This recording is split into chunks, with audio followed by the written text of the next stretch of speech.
جناب عمر فرماتے ہیں کہ سمعت رسول اللہ صلی اللہ علیہ وسلم یقول انما الاعمال بالنیات، بے شک سارے اعمال کی صحت اور قبولیت کا دار و مدار نیتوں پر ہے کہ آپ جو عمل کرتے ہیں اس عمل میں آپ کی نیت کیا ہے، اس نیت پر آپ کا عمل جو ہے وہ دیکھا جائے گا قابل قبول ہے یا نہیں ہے۔ وفی روایہ، ایک روایت میں یہ الفاظ بھی ہیں بالنیہ، کہ سارے اعمال کا دار و مدار نیت پر ہے۔ نیت واحد ہے اور نیات جمع ہے، لیکن یہاں پر نیت واحد ہونے کے باوجود جمع کے معنی میں ہے۔ آگے فرمایا کہ وَإِنَّمَا لِكُلِّ امْرِئٍ مَّا نَوَىٰ، بے شک ہر شخص کو اس کے عمل سے وہی ملے گا جو وہ نیت کرے گا۔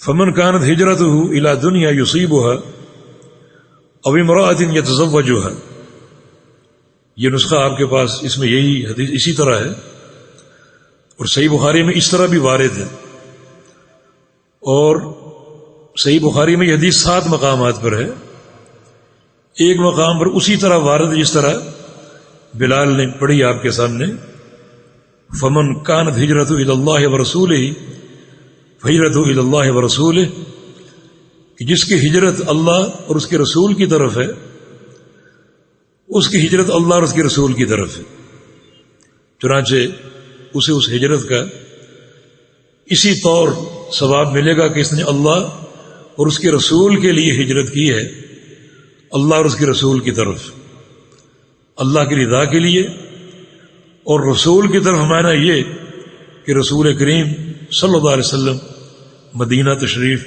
لے جا چکے تھے، تو جو شخص نبی علیہ السلام کے پاس پہنچ گیا مدینہ منورہ تو اس کی ہجرت اللہ کے رسول کی طرف قرار پائے گی، تو اسے اس کا اجر ملے گا۔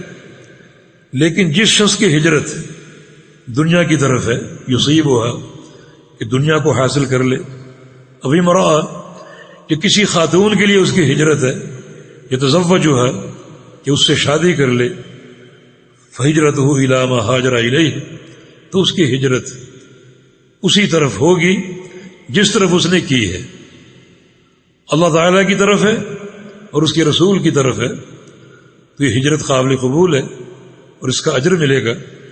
اور اگر دنیا اور کسی خاتون سے نکاح کی خاطر ہے تو پھر وہ وہی شمار ہوگا اور وہی لکھا جائے گا، اس کے چلنے کا، جانے کا اور ترک وطن کا اسے کوئی ثواب نہیں ملے گا۔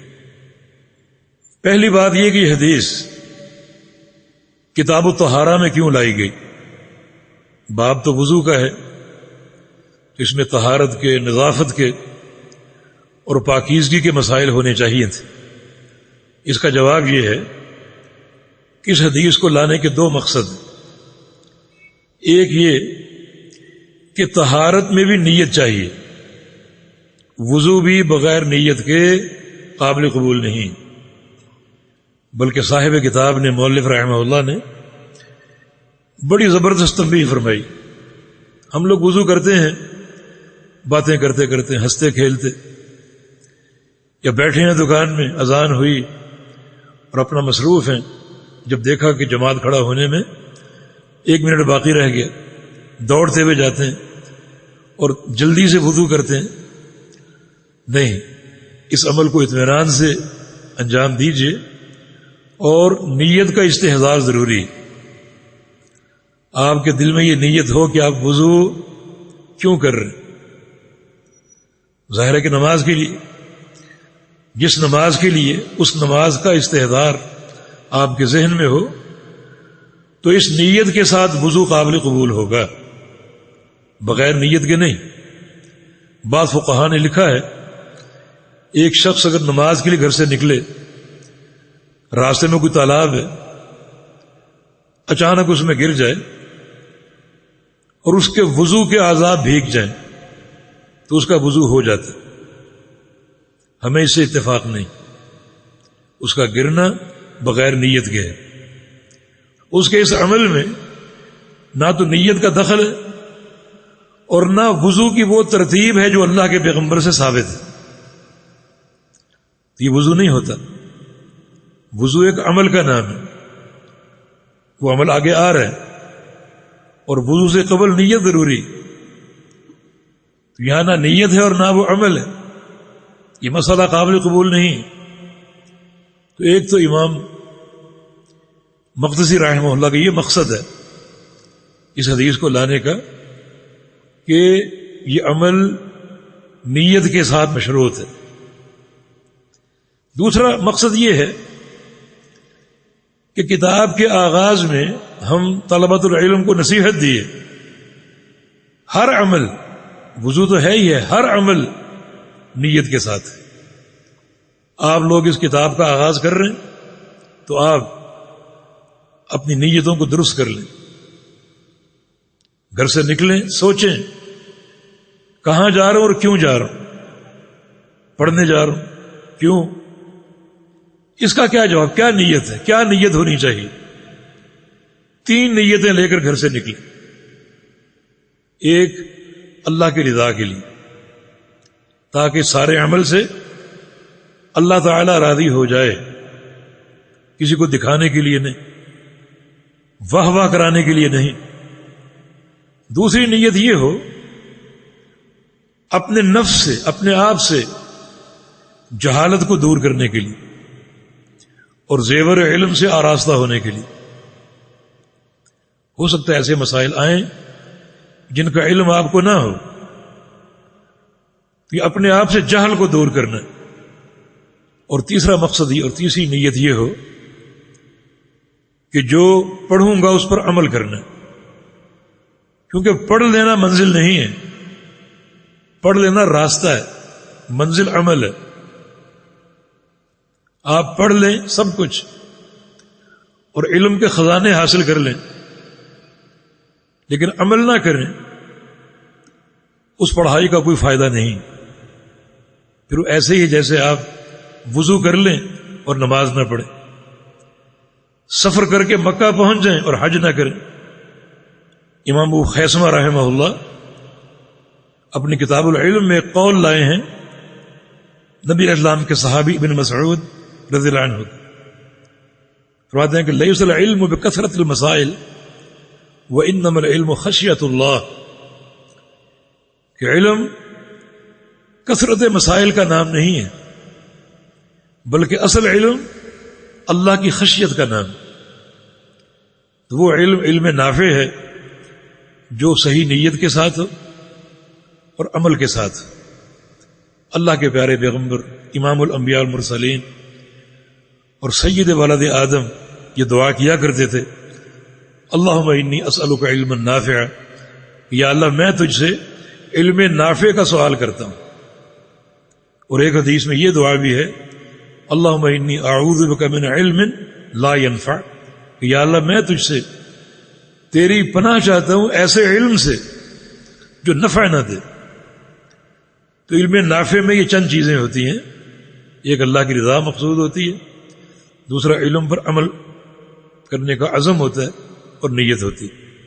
اللہ پاک اس سارے عمل میں ہمیں اخلاص عطا فرما دے، اور جو کچھ سنیں اور پڑھیں اللہ اس پر عمل کرنے کی توفیق عطا فرما. یہ حدیث جو آپ نے پڑھی اور اس کا ترجمہ سنا، یہ دین اسلام کا ایک عظیم الشان قاعدہ ہے، عظیم الشان قاعدہ.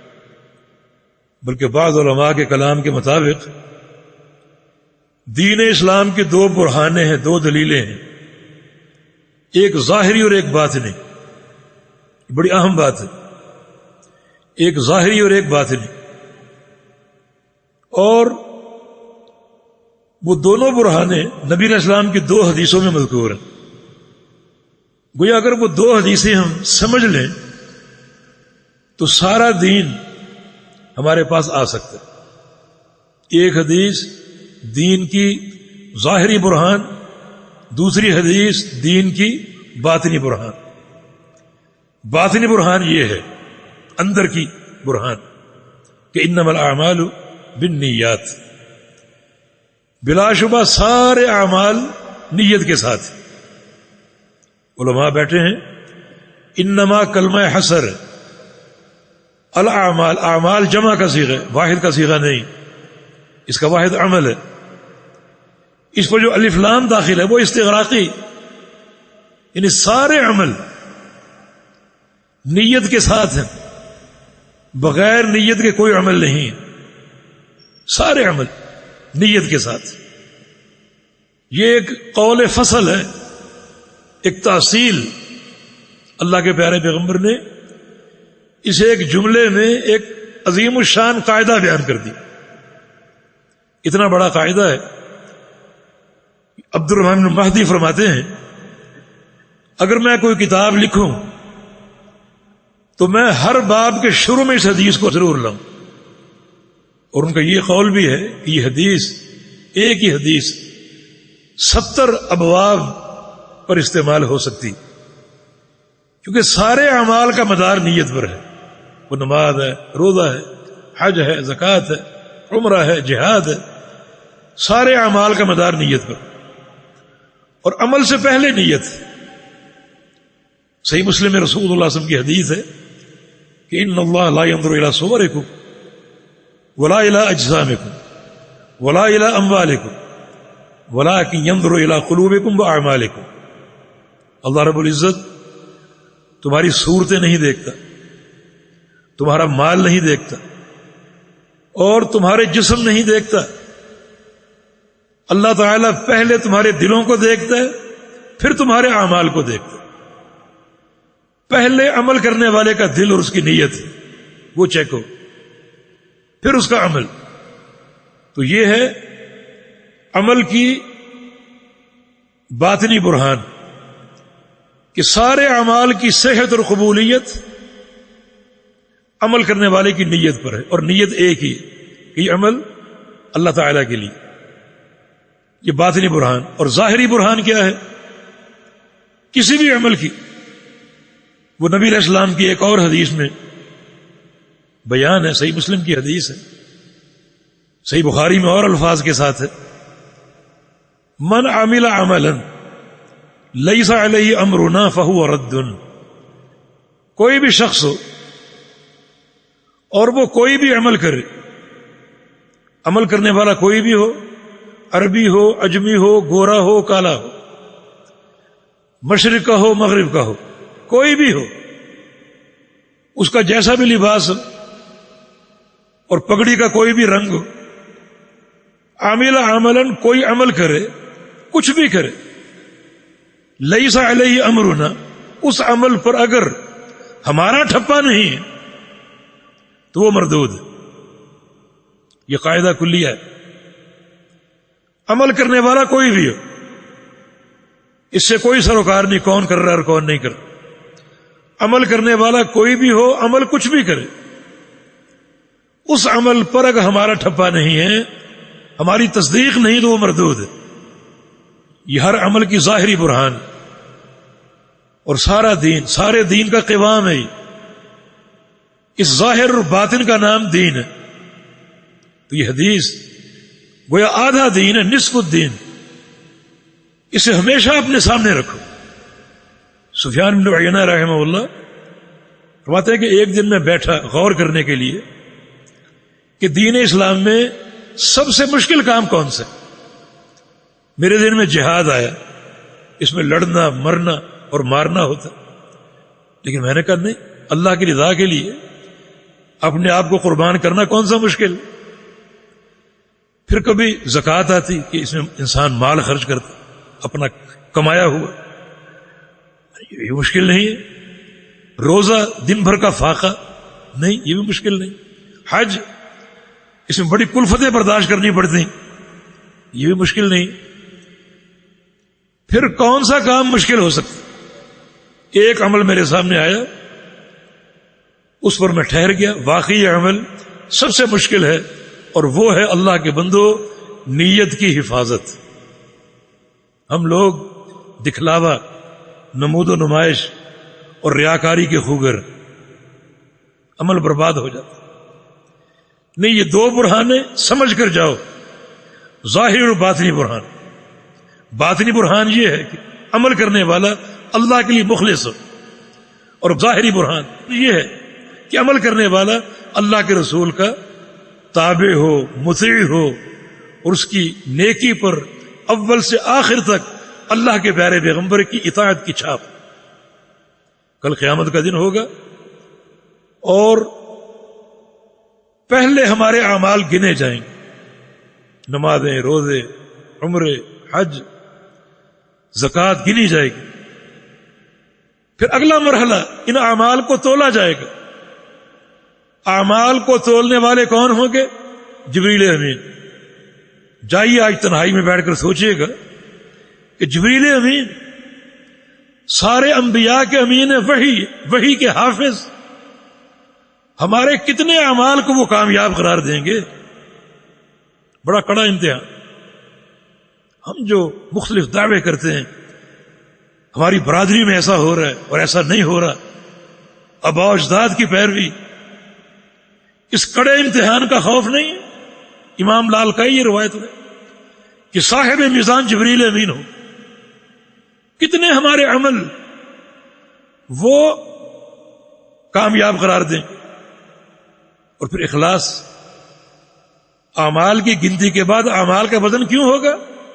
اعمال کا معیار چیک کرنے کی، تعداد بھی چیک ہوگی، معیار بھی، تعداد بھی، مقدار بھی معیار بھی۔ معیار دو چیزوں کے ساتھ ہوگا کہ عمل میں اخلاص تھا یا نہیں، اور عمل اللہ کے حبیب کی سنت کے مطابق تھا یا نہیں۔ اور اس سے پہلے ایک اور سوال کا جواب دیجیے کہ ہم مومن کیوں ہیں، مسلمان کیوں ہیں؟ کیونکہ ایمان بھی ایک عمل ہے اور سارے اعمال کا مدار نیت ہے۔ کیا نیت ہے آپ سب کی مسلمان ہونے کی؟ کس نیت کے ساتھ؟ ایک حدیث میں، صحیح بخاری کی حدیث ہے، اللہ کے پیارے پیغمبر سے پوچھا گیا کہ ای العمل افضل یا رسول اللہ، کہ یا رسول اللہ صلی اللہ علیہ وسلم سب سے افضل عمل کون سا؟ تو آپ نے کیا فرمایا؟ ایمان باللہ، اللہ پر ایمان لانا۔ ایمان بھی ایک عمل ہے اور سارے اعمال کی صحت نیت کے ساتھ۔ کیا نیت ہے؟ ہم یہ بھی نہیں جانتے۔ اکثر لوگ یہی جواب دیتے ہیں کہ چونکہ ہم مسلمان گھرانے میں پیدا ہوئے، ہمارے باپ دادا مسلمان ہیں، ہم بھی مسلمان ہیں۔ یہ کوئی جواب ہے؟ انتہائی نامعقول جواب ہے۔ نہیں، یہاں بھی اللہ کی رضا کی بات۔ اسلام اور ایمان اللہ کا دین ہے جس کو قبول کرنا فرض ہے، جس کے سوا کوئی تحریک، کوئی سیاست، کوئی عمل، کوئی مذہب، کوئی دین قابل قبول نہیں، جس کے قبول پر جنت کے وعدے ہیں اور عدم قبول پر جہنم کی وعیدیں ہیں۔ اور اللہ کی رضا کے لیے، اللہ تعالیٰ کی رضا کے لیے تو اللہ کے بندو یہ نیت کے مسائل بڑے اہم ہیں۔ امام مقدسی رحمہ اللہ نے یہ حدیث شروع میں لا کر، امام بخاری بھی صحیح بخاری کے آغاز میں یہ حدیث لائے ہیں، اور بھی بہت سے محدثین کی سنت ہے یہ کہ وہ آغاز امر ہی سے ایک طالب علم کو تصحیح نیت اور اصلاح نیت کا درس دیا کرتے تھے کہ اپنی نیتیں درست کر لو۔ تو اللہ تعالی ہمیں اس سارے سفر میں اخلاص عطا فرما دے، اور پوری زندگی ہر عمل میں اللہ تعالی ہمیں اخلاص کی دولت سے مالا مال فرما دے۔ امام احمد بن حنبل، امام اہل السنہ، ان سے کسی نے سوال کیا، اخلاص بڑا مشکل عمل ہے، اس کی حفاظت کا کیا طریقہ ہے؟ کوئی طریقہ ہے؟ فرمایا کہ ہاں، جب بھی کوئی عمل شروع کرو تو تھوڑا سا ٹھہرو، توقف کرو، اپنے آپ سے پوچھو کہ یہ عمل میں کیوں کر رہا ہوں؟ نماز پڑھنے نکلے ہو، نماز پڑھنے کیوں جا رہا ہوں؟ آپ کا نفس آپ کو بتائے گا کہ اس نفس میں کیا ہے، کس کا نام آ رہا ہے، کوئی چودھری، کو وڈیرا، کو مالدار، تو وہاں ٹھہر جاؤ، لڑائی کرو اس نفس سے۔ المجاہد من جاہد نفسہ، حقیقی مجاہد تو وہ ہے جو اپنے نفس کے ساتھ جہاد کرے. یہاں شیطان سوار ہے، میں فلاں کے لیے نماز پڑھنے جا رہا ہوں. نہیں، اس کا قلع کما کرو، لڑو اس پاپی نفس سے. اس وقت تک آگے نہ بڑھو جب تک اللہ کی رضا اس دل میں داخل کرنے میں کامیاب نہ ہو. یزید ابن ابی حبیب چوٹی کے محدث تھے. سفیان ثوری ان کے پاس گئے رحمہ اللہ اور کہا کہ حدثنی، حدیث سنائیے. میں طلب حدیث کے لیے آیا ہوں. یزید خاموش، وہ بار بار اصرار کر رہے، حدثنی، کوئی حدیث سنائیے. تو آخر ان کے بار بار اصرار کرنے پر یزید ابن ابی فرماتے ہیں کہ لا حتی تجیء النیہ، نہیں ابھی ٹھہر جاؤ، ذرا نیت ٹھیک ہونے دو.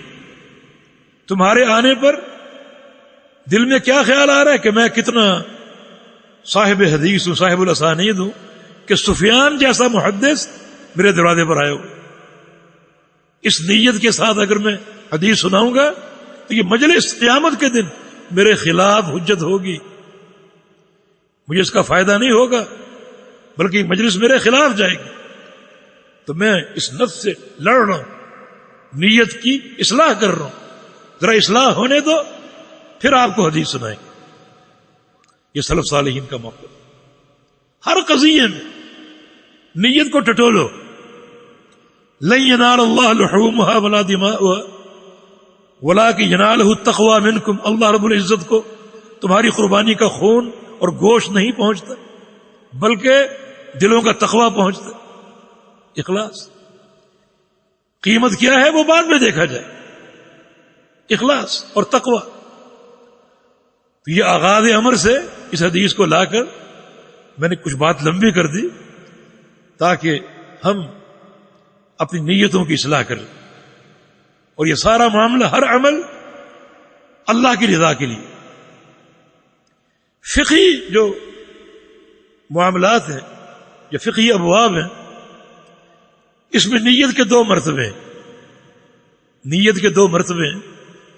ایک ہے نیت العمل اور ایک ہے نیت المعمول لہو. عمل کی نیت اور معمول لہو کی نیت. عمل کی نیت اور معمول لہو کی نیت. عمل کی نیت کیا ہے؟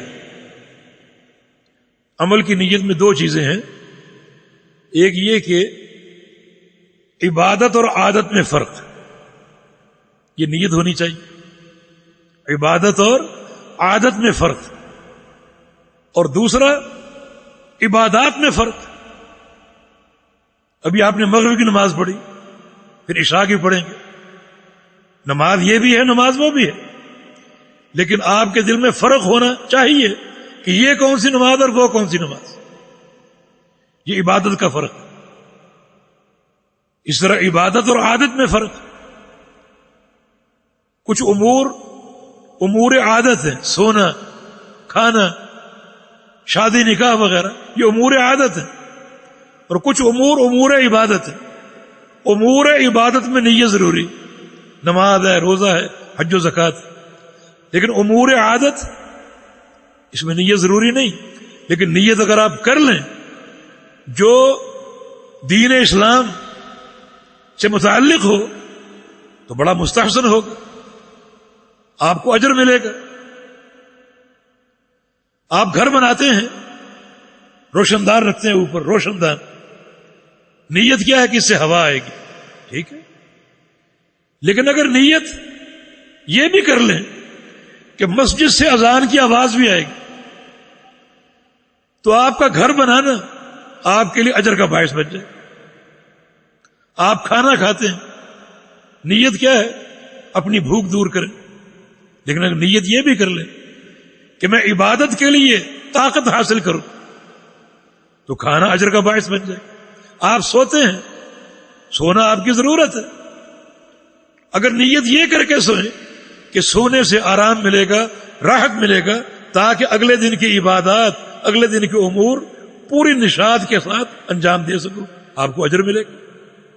آپ نکاح کرتے ہیں، ازدواجی تعلقات پیغمبر علیہ السلام کا فرمان ہے اس میں بھی اجر ہے. صحابہ نے کہا کہ اس شہوت میں اجر ہے. فرمایا کہ ہاں اگر یہ شہوت کہیں اور صرف کرتا تو گناہ نہ ہوتا, حلال میں اجر ملے گا.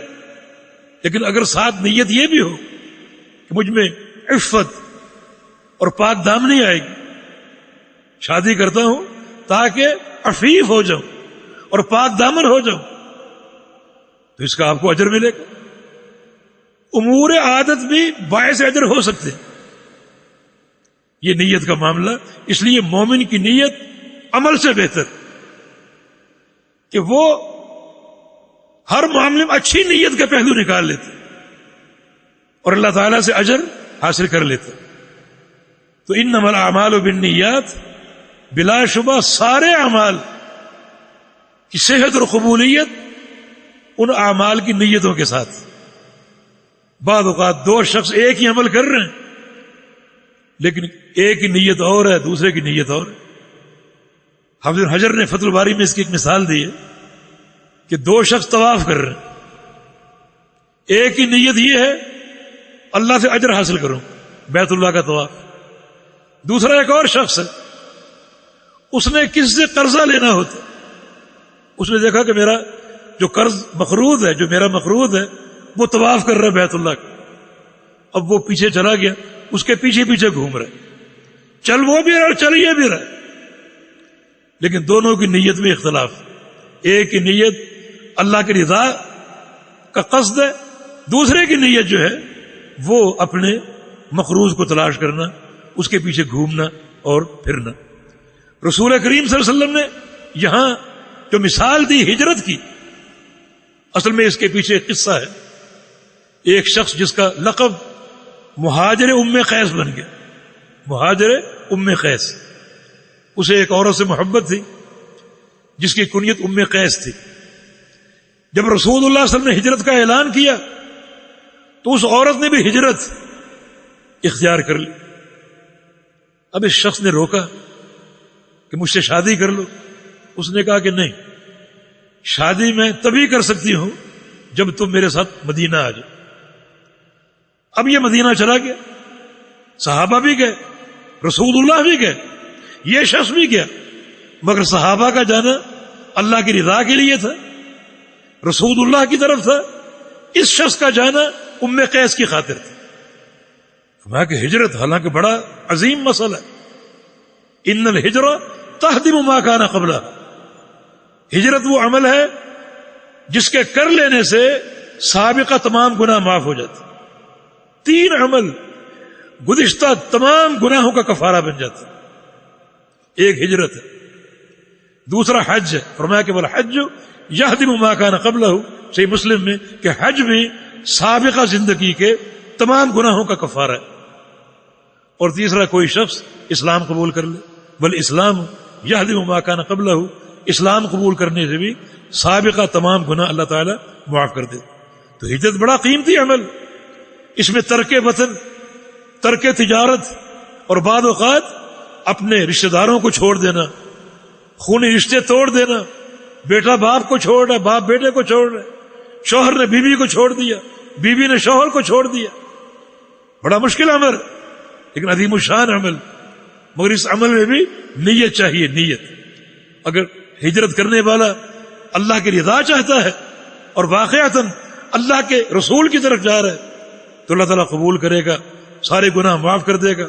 اور اگر چل کر بھی گیا, اپنا شہر بھی چھوڑا اور دوسرے شہر منتقل ہو گیا مگر نیت اللہ کی رضا نہیں, تو اس کا یہ عمل قطعا قابل قبول نہیں ہوگا. تو عمل کی قبولیت نیت کے ساتھ ہے. اس لیے نیت کی حفاظت بڑا اہم مسئلہ ہے جس کو ہمیشہ مد نظر رکھا جائے اور کبھی اس میں کوتاہی نہ برتی جائے. تو امام احمد بن حنبل نے فرمایا تھا جب بھی کوئی عمل شروع کرو ٹھہرو, اپنے آپ سے پوچھو یہ عمل کیوں کر رہے. اگر دل سے کسی غیر کی آواز آ رہی تو اس کو دل سے نکالو, اپنے نفس سے مجاہدہ کرو, اس وقت تک مجاہدہ کرتے رہو جب تک نیت میں اللہ کی رضا نہ آ جائے اور دل میں اللہ کی رضا نہ آ جائے. اس کے بغیر اگر عمل کرو گے تو عند اللہ قابل قبول نہیں ہوگا.